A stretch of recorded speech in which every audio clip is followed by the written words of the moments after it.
I'm here with Matt Hastings, General Manager from MediaWorks. Matt, how did you get into radio? I had my first taste in radio when I was at high school. I had a couple of choices at high school of what I wanted to be. The first was a professional football player. That was unfortunately, a bit of a challenge, kind of growing up with injuries. The next part was a chef, and they said to me, "You do realise you can't play football if you're a chef." And I went, "Okay, well, there goes that."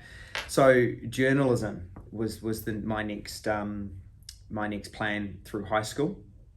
But I didn't know what form of journalism. There was goals of writing for Rolling Stone or, sports journalism, football journalism, or whatever it is. And I was going through a bit of a challenging time as a teenager and not really knowing what I wanted to do. So I jumped into the course Gateway, which a lot of high schools now offer, which is, going in for a day and doing some work experience at different locations. And I actually stumbled to a local radio station in Hamilton, which was a student radio station, and spent a whole entire term there and absolutely fell in love with the energy, the purity, just the innocence of radio, really. Fast forward a few years and chased the dream as a bit of a footballer and stepped into the governing side of football in the Hawke's Bay, and got to a point where I needed to get out of football. It was challenging, it was tough, especially in a place like New Zealand. And so I actually applied for the general manager for MediaWorks Hawke's Bay, and they came back to me and said, "Look, the market's too big for someone who's never really been in radio, but we've got the exact same role up in Tairāwhiti, up in Gisborne." So wife and I, we looked at each other, and we just had our daughter.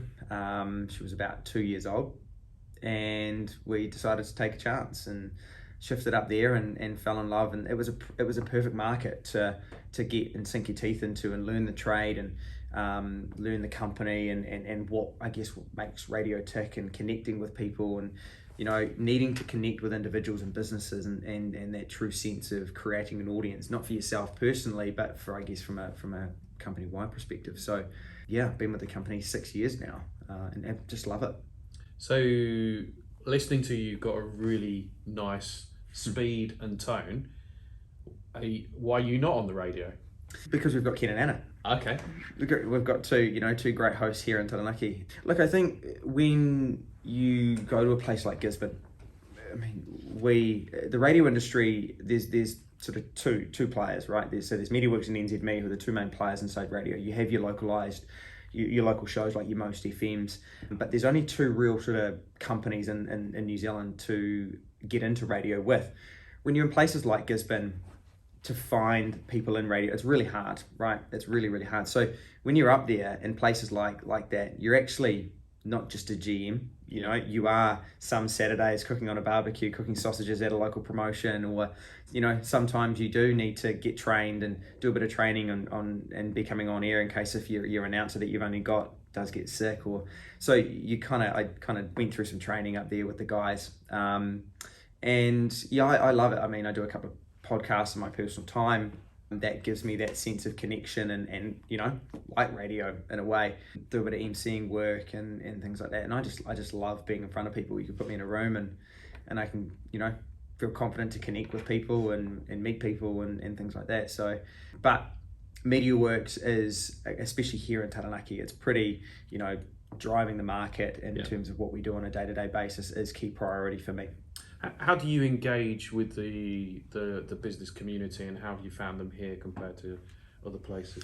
Oh, look, again, it's been an incredibly challenging 2 years, and it's been an unprecedented 2 years from a business world, from a business sense. And we were affected just as much as other businesses. We have 12 local people working for MediaWorks here, and when it's a challenging market and it's a challenging time and an unprecedented time, we unfortunately lost some great people through that time.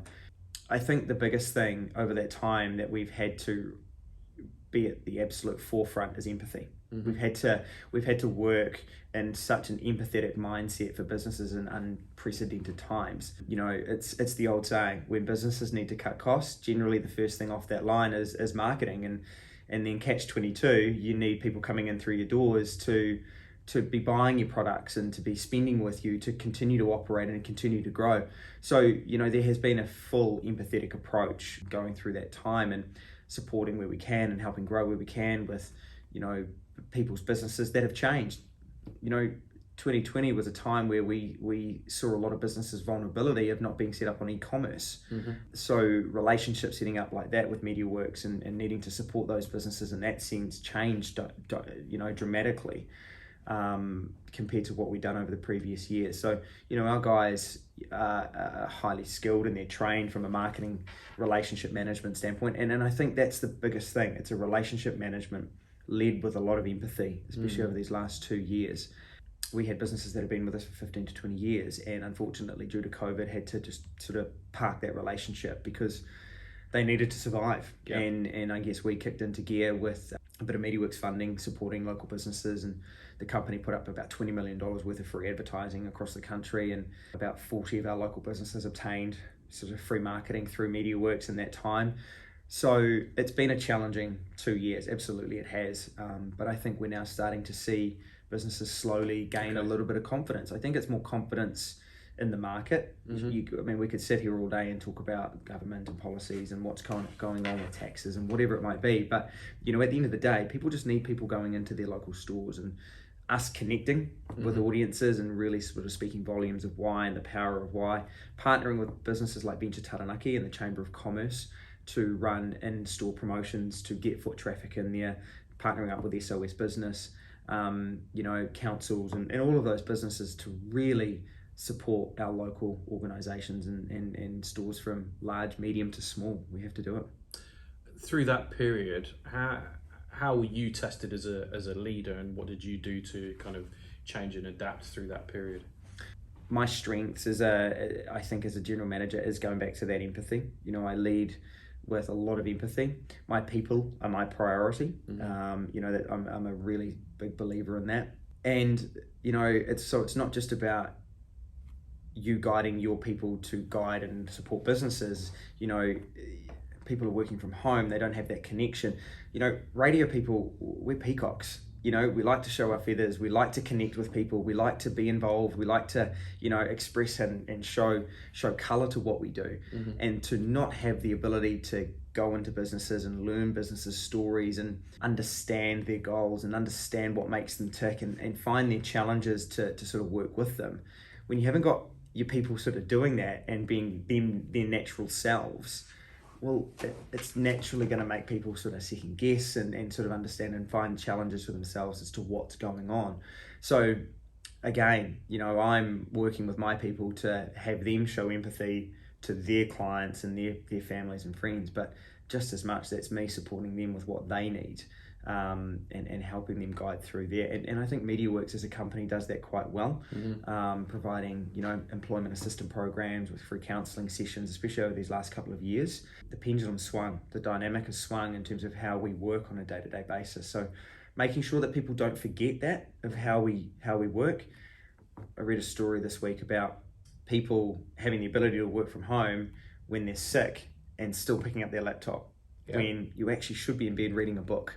But because it's there, and for the last 2 years we've taught ourselves that I'm from home, so I'm working, people have lost that natural ability to separate and endure. I think we've lost the natural ability a little bit to endure through the tough times and feeling like we have to continuously promote and work in such difficult times, when we actually need to remind ourselves there's a lot more to life than working and what we do on a day-to-day basis.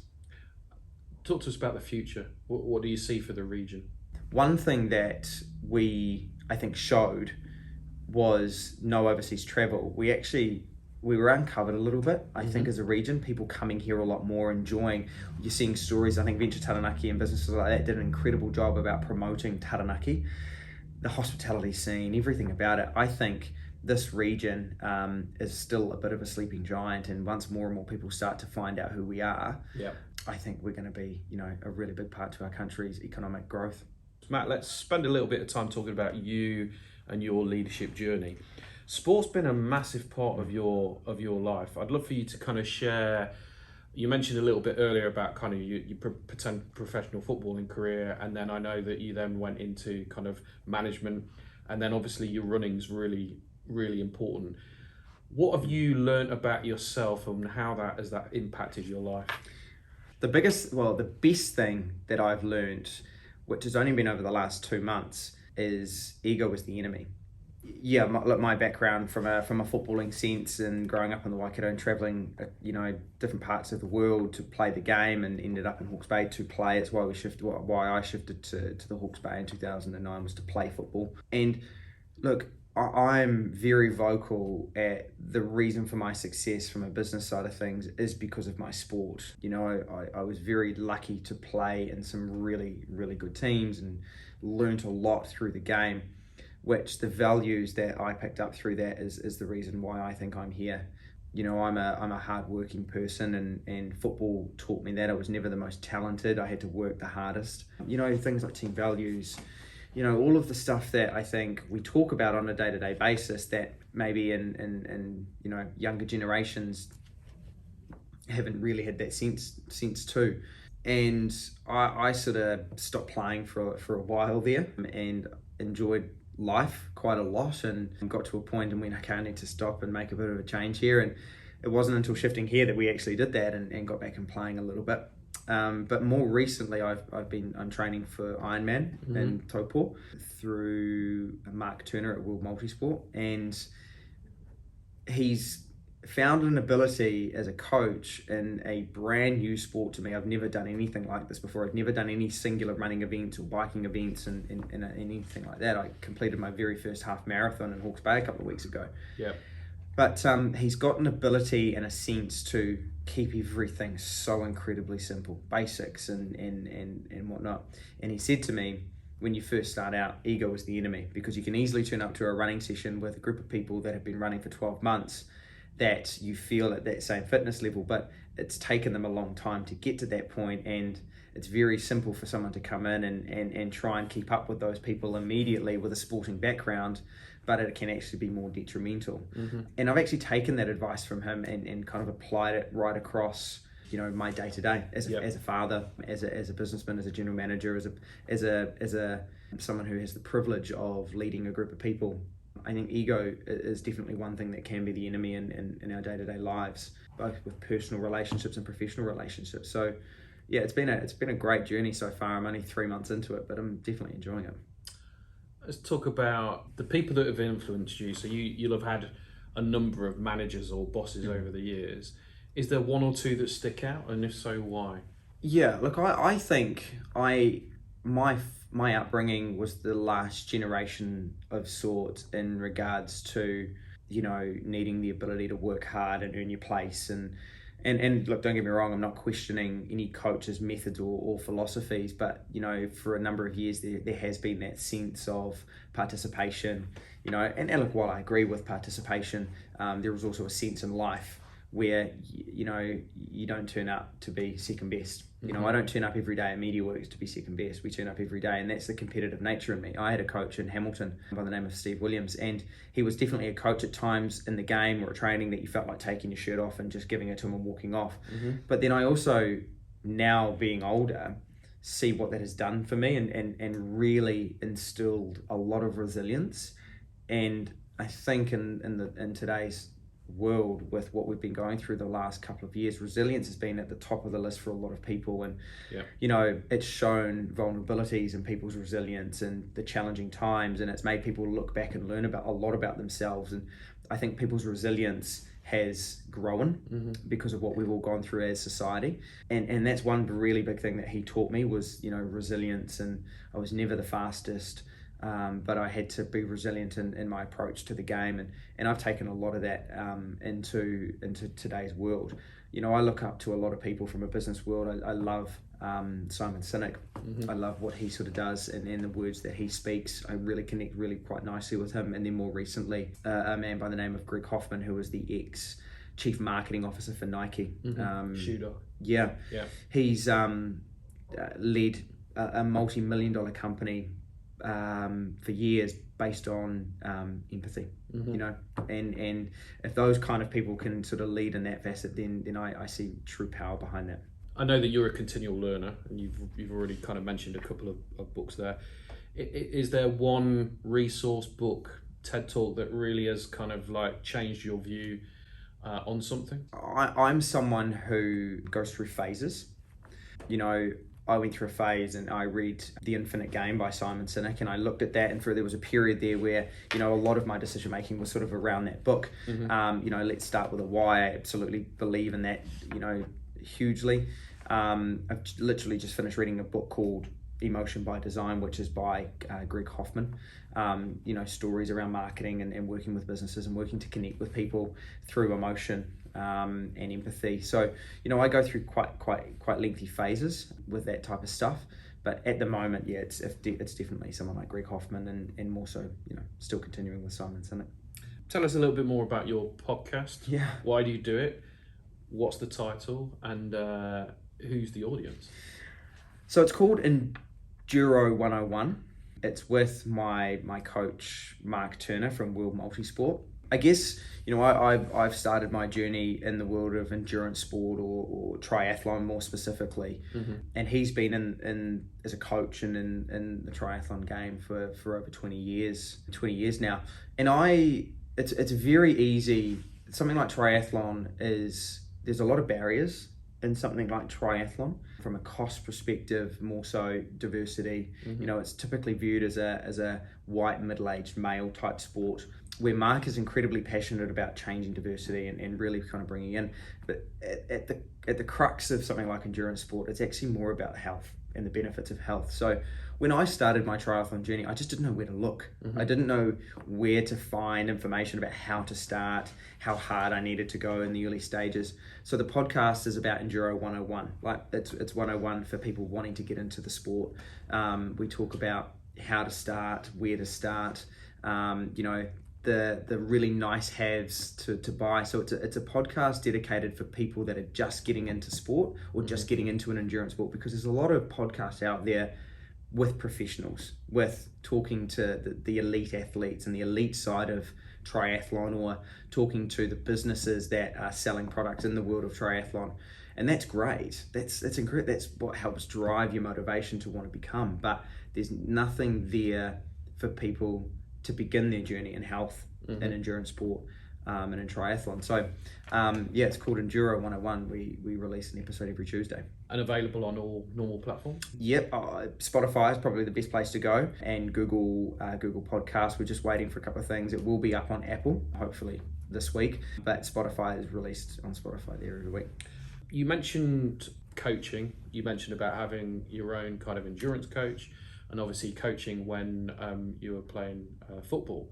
From a business perspective, what's been your relationship with coaching, and how do you coach your team? I see an absolute power in a coach right across the game, right?